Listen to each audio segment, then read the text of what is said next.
प्रणाम। ओम नमः शिवाय। मेरे हाथ में एक सुंदर सी बीन है और ये नाथ सिद्धों की पहचान भी रही है, क्योंकि ये जो वाद्य यंत्र है ये अपने आप में बहुत अनूठा है और इसके साथ जुड़ी हैं बहुत सारी कहानियाँ। और आपको शायद जब मैंने कहानियों का नाम लिया तो नाग, नागिन, सांप, सपेरा, ये सब कहानियाँ याद आ रही होंगी, लेकिन जो मेरे जहन में है वो कहानी ज़रा अलग है।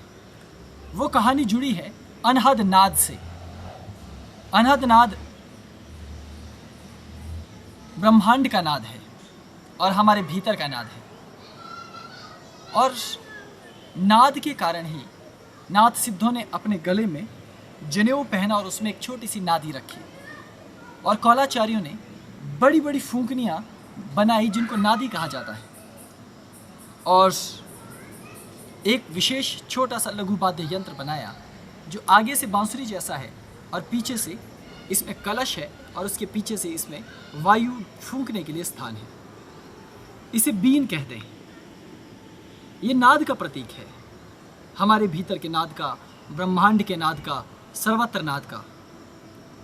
और बीन का संबंध है एक साधना से जिसे कहा जाता है कालचक्र साधना। इसलिए कालचक्र साधना को कहीं चित्रकार ने सर्पणी के तौर पर उसका चित्र बनाया है कि वहाँ एक गोल सा चक्र है जिसे कालचक्र कहते हैं। उस गोल से चक्र के दाएं और बाएं दो सांप विद्यमान हैं जो कि इस सृष्टि के निरंतर बहते काल का प्रतीक है, समय का प्रतीक है।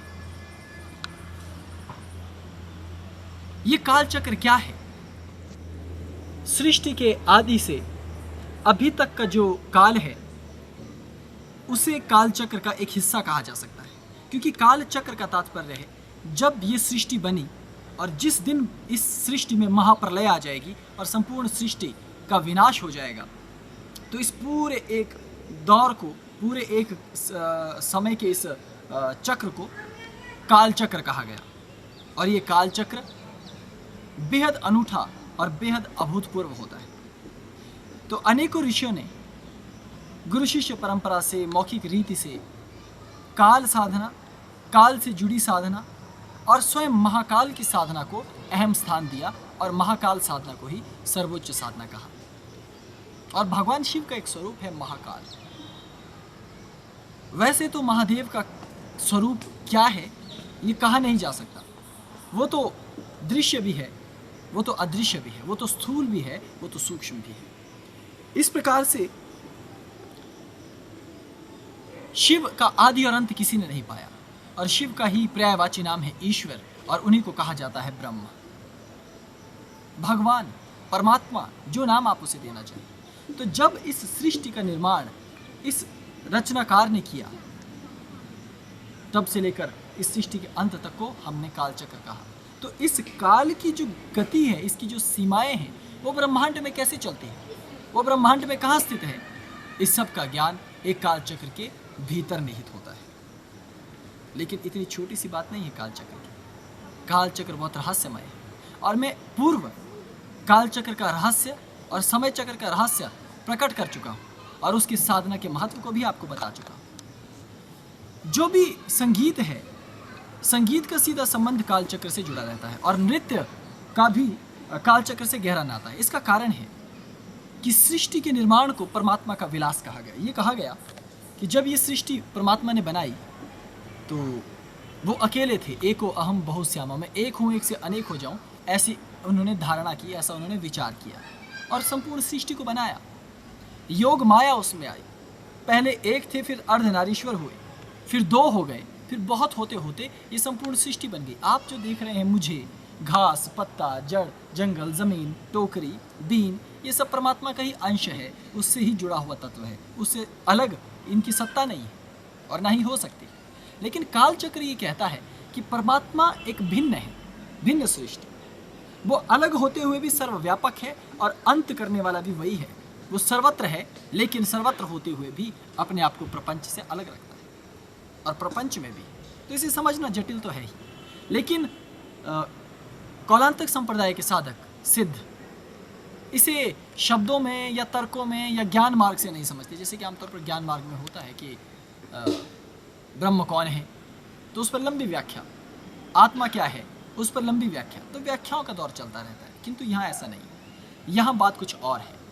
तो ब्रह्म को जानने के लिए सीधे साधना में उतरा जाता है। तो अनेकों ऋषियों ने अपने अपने तरीकों से समय की पूजा के क्रमों को बताया है। किसी ने सीधे शिव की उपासना करके काल का ज्ञान प्राप्त किया, किसी ने महामाया योग माया को साध कर इस काल का आदि और अंत प्राप्त किया, किसी ने स्वयं महाकाल के श्री चरणों में बैठकर उनको ध्या कर इसका आदि और अंत प्राप्त कर लिया। सबकी अपनी अपनी रीति है, कोई योग मार्ग से, कोई तंत्र मार्ग से, कोई भक्ति मार्ग से, इत्यादि इत्यादि। लेकिन कौल सिद्धों के यहाँ कौलांतक संप्रदाय में इसकी रीति सर्वथा भिन्न है। यहाँ जितना महत्व मंत्र का है, जितना महत्व तंत्र का है, उतना ही महत्व यंत्र और मंडलों का है।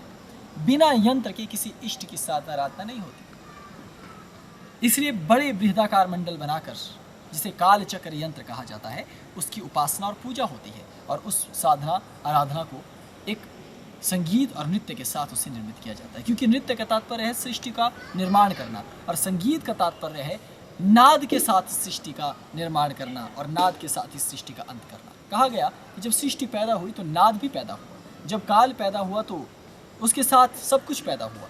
तो संपूर्ण सृष्टि के राज को समझना, उसको समझना और उसके तत्वों को समझना बेहद जटिल है। इसलिए हम जैसे लोग जो इस साधना को करने वाले लोग हैं या साधक हैं, हम अपने गुरुओं के श्री चरणों में बैठकर ये जानने का प्रयास करते हैं कि आखिर काल चक्र है क्या, और काल चक्र से ऊपर समय चक्र है और दोनों एक ही जैसे हैं, लेकिन दोनों में अंतर क्या है और क्यों हम इसकी साधना आराधना करते हैं। ये गुरु के चरणों में बैठकर जब हम साधक बैठते हैं तो इस तत्व का हमें ज्ञान प्राप्त होता है। लेकिन काल चक्र साधना 3 संप्रदायों में विविध प्रकार से होती है। जैसे राजसिक संप्रदाय हमारा है, कौल संप्रदाय रजसपंथी, तो हमारा बेहद राजसी वैभव, राजसी यंत्र मंडल के निर्माण के साथ होता है।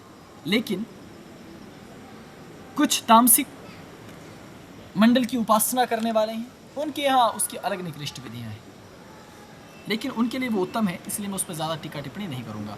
इसके पश्चात सात्विक परंपराएं भी हैं, जहाँ सात्विक माध्यमों से ये साधना आराधना होती है। तो काल चक्र की साधना अनेकों रीतियों से होती है, और ये काल चक्र की साधना केवल हिंदू धर्म में नहीं अपितु बौद्ध धर्म में परम प्रख्यात है। लेकिन हमारी साधना और उनकी साधना में अंतर विभाग है, क्योंकि हम सीधे सीधे काल चक्र की साधना करते हैं, जिसके भीतर ओमकार अर्थात ओम लिखा जाता है, बीज मंत्र। ये ओम ब्रह्म का प्रतीक है, ध्वनि का प्रतीक है, और उसके चारों तरफ वृत्त और कमल दल पंखुड़ियाँ होती हैं, जो कि ब्रह्मांड के विस्तार का प्रतीक है, और उसके चारों तरफ भूपुर होते हैं, और एक ही समय काल चक्र के भीतर 2 भूपुर होते हैं, अर्थात 4 भूपुर का एक मंडल और उसके बाद 4 भूपुर का दूसरा मंडल। एक मंडल शक्ति का है और एक मंडल शिव का है। तो भीतर शिव का मंडल है, बाहर शक्ति का मंडल है। इस प्रकार ये बहुत विस्तृत और व्यापक मंडल होता है। लेकिन बौद्ध धर्म में इसकी मान्यता, इसकी प्रधानता कुछ और है। वहाँ तो एक महल का पूजन उस चक्र के भीतर किया जाता है। वास्तव में वो काल चक्र नहीं अपितु एक महल है, उसकी अपनी कथाएं हैं, वो उनकी मान्यताएं, मैं उस पर नहीं जाऊँगा। तो हमारे समय चक्र में, हमारे काल चक्र में बहुत अंतर है। तो काल चक्र लघु है और समय चक्र बृहद है। लेकिन समय चक्र की साधना सीधे सीधे नहीं हो सकती, उसके लिए काल चक्र आधारभूमि है, और काल चक्र को हम रजसपंथी साधना से, मार्ग से, जो क्रम है उससे संपन्न करते हैं। और ये संपूर्ण चक्र शैव प्रधान अर्थात ब्रह्म प्रधान है। शिव जो शब्द है वो ब्रह्म का ही पर्यायवाची है, लेकिन शिव कहते ही हमारे अंदर एक साकार विग्रह का चित्र आ जाता है, जबकि जो कौल संप्रदाय में उनके दोनों ही स्वरूपों को मान्यता है। तो जब हम शिव कहते हैं तो हम साथ ही जानने का प्रयास करते हैं कि हम निराकार शिव की बात कर रहे हैं या साकार शिव की। तो मंडल के भीतर निराकार शिव विराजमान रहते हैं और हम निराकार शिव की वहाँ स्तुति करते हैं, और स्थूल रूप में उनकी साधना के लिए अलग से हम शिवलिंग की उपासना करते हैं। तो ये बहुत ही अलग सी मान्यता इसके भीतर है।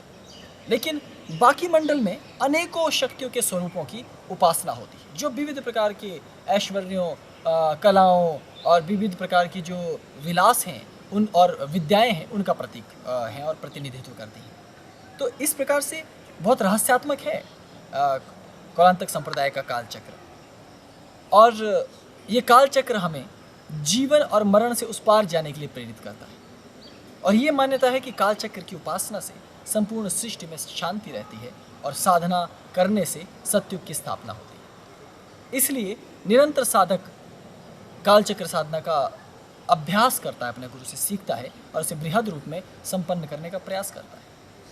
कालचक्र साधना में प्रवेश बहुत जटिल है, क्योंकि इसके लिए आपको पहले कौलांतक संप्रदाय की बहुत सी साधनाएं करनी होती है, आपको एक धरातल बनाना होता है। लेकिन गुरु चाहे तो अपने सामर्थ्य से आपको ये साधना प्रदान कर सकता है। तो कालचक्र साधना का संगीत से, नाद से लेना देना है, और इसका एक गहरा संबंध है एक और चीज़ से जो मैंने यहाँ नागराज रखे हैं, सांप, सर्प से।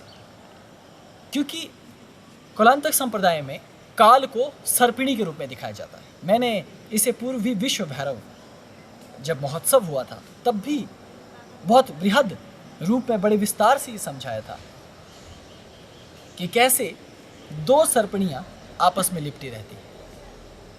एक भूतकाल है, एक भविष्यकाल, और दोनों मिलकर वर्तमान बनाती। ठीक वैसे ही कालचक्र के भीतर भी काल का चित्रण, उसका रेखांकन सर्पों के रूप में ही किया जाता है। और वास्तव में जो सपेरे सांप को पकड़ने के लिए बीन बजाते हैं, ये तो मैं नहीं जानता कि बीन से सांप पकड़ा जा सकता है या नहीं, लेकिन ये मैं ज़रूर जानता हूँ कि बीन अपने भीतर स्थित कुंडलिनी को जागृत करने और कुंडलिनी में ध्यान लगाने के लिए सबसे बेहतर उपाय है। और जब हम बीन बजाते हैं तो हम भीतर स्थित अपनी मूलाधार की चेतना को ऊर्ध्वमुखी कर सकते हैं। तो इस प्रकार से नाथ सिद्धों ने बीन के द्वारा ये साधना संपन्न की, और बीन का महत्व कौलाचारी मंत्रों में भी है। तो आज मैं आपको बीन बजा के सुनाने वाला हूँ, तो आप अपने कानों में उंगलियाँ पहले डाल सकते हैं। और साथ ही जब मैं बीन बजाऊँगा तो ये मेरे पास एक टोकरी है, आपके लिए मैं लेकर आया हूँ सुंदर सी टोकरी। इस टोकरी के साथ हम एक खेल खेलेंगे, है ना, ताकि कालचक्र साधना का मज़ा आ जाए।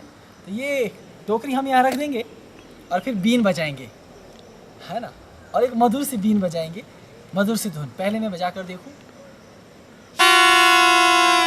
ये तो ऐसा लगा जैसे मेले में कोई बच्चा अपनी पूंपनी बजा रहा हो बैठकर। फिर भी एक कोशिश और।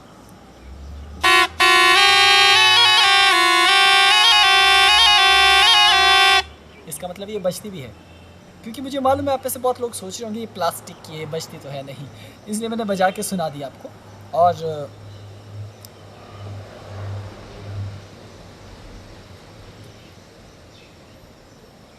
और इसको बजाकर मैं अपने भीतर की कुंडलिनी शक्ति को जगा दूंगा और एक सपेरे की तरह अब सांप को बुलाऊंगा।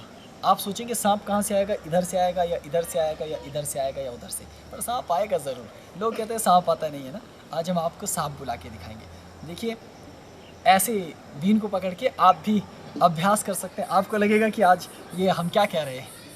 खैर, मेरा ये काम नहीं है कि मैं बीन बजा के सांप पकड़ूँ, लेकिन फिर भी मेरा काम है आपको ये समझाना कि जो कालचक्र साधना है ये बहुत ही उच्चतम और वरिष्ठतम साधनाओं में से एक साधना मानी जाती है। और इस साधना को संपन्न करने के लिए आपको सर्वप्रथम प्रवेश मंत्र में जाना होता है, और तब आपको साधना में आने की अनुमति मिलती है, प्रवेश मिलता है। और जब वो साधना पूर्ण हो जाए तब आप इस साधना को संपन्न कर सकते हैं। खैर, मैं तो आज इसके बारे में अधिक नहीं बताने वाला, क्योंकि मैं पहले ही 2 बार आपको समय चक्र और काल चक्र के बारे में बता चुका हूँ। मेरा कार्य तो केवल आपको प्रोत्साहित करना है कि आप इस चक्र के बारे में और अधिक जानकारी प्राप्त कर सकें। फिलहाल मैंने बीन बजा दी है और मैं घर जाने वाला हूँ। आपके लिए एक छोटा सा उपहार लेके आया हूँ। अब सपेरा हूँ तो मैं चाहता हूँ कि आप नज़दीक आए मेरे थोड़ा सा, और इसको हम खोल देते हैं आपके लिए।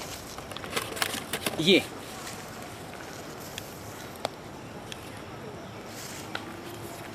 हाँ, ज़रा आप देख रहे हैं क्या मेरी तरफ? ये देखिए, मेरी तरफ आ रहा है ये। अब लगता है ये जाना नहीं चाहते, मेरे ही मेहमान रहना चाहते हैं।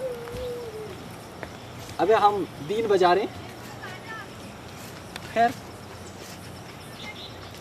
अब हम बीन बजा के इसको पकड़ते हैं। तो मैंने तो काल अर्थात समय को पकड़कर उसके आगे छोड़ भी दिया, लेकिन आपको सावधान रहना चाहिए। जैसे ये सांप बहुत खतरनाक है, वैसे ये काल बहुत खतरनाक है। इसने बड़े बड़े योगियों को, हम जैसे साधकों को लीन लिया है, ये हमें नष्ट कर चुका है। तो यदि इस जन्म और मृत्यु के चक्र से, सृष्टि चक्र से बाहर जाना है और उसके भीतर परम मुक्ति और परम स्वतंत्रता प्राप्त करनी है, तो काल चक्र साधना को संपन्न करना होगा, और वो केवल गुरु के सानिध्य में ही संपन्न हो सकती है। तो केवल किताबें पढ़कर या इंटरनेट खंगाल कर या टीवी पे जाकर ये सब नहीं होने वाला। इसके लिए प्रत्यक्ष गुरु के श्री चरणों में बैठना होगा। क्योंकि क्या है काल चक्र, कौन सी शक्तियाँ उसमें निहित है, कैसे काल चक्र साधना संपन्न होती है, कैसे उत्सव मनाया जाता है काल चक्र का, कैसे नृत्य किया जाता है, कैसे संगीत होता है और कैसे वाद्य यंत्र बजाए जाते हैं, ये सब तो केवल तभी आपको अनुभव होगा जब आप प्रत्यक्ष गुरु के श्री चरणों में बैठेंगे। तो ठीक है, अपने आप को तैयार करो एक महान और अद्भुत साधना के लिए, जो है काल चक्र साधना, और जानो क्या है इसके भेद और क्यों है ये साधना अति अनिवार्य। अभी इतना ही। ओम नमः शिवाय, प्रणाम। और मैं जा रहा हूँ टोकरी लेकर दूसरा गिफ्ट ढूंढने, क्योंकि एक तो मैं आपके लिए लेकर आया था एक उपहार, वो मैंने आपको दे दिया, पीले रंग का छोटा सा सांप था। तो अभी बांसुरी सीख रहा हूँ ना भाई, तो अभी छोटा ही पकड़ूंगा।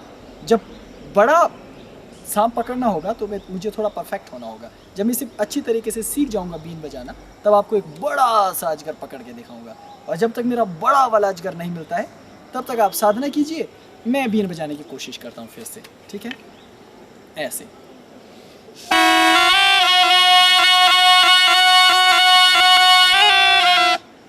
ठीक है, सांप पकड़ने जा रहा हूँ।